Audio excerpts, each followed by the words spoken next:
waragia na ukahingia nevu wakahingi weka iwe hinya kaiwe hoti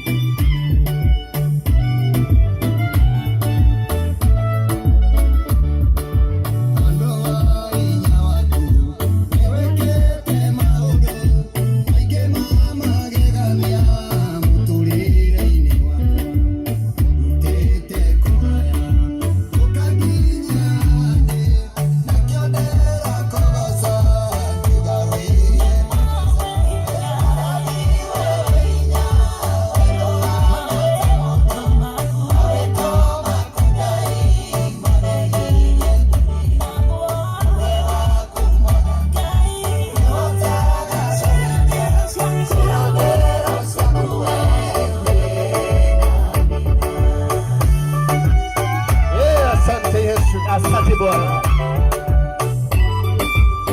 Uliwahidia nchi ya Kanani na ukawafikisha Mungu. Maana wewe ni mwaminifu. Kweli wewe uko mwaminifu. Pokea sifa Bwana. Pokea utukufu Mungu. Heshima ni zako Bwana. Sifa na utukufu zote. Asante Yesu. Asante Mungu Bwana.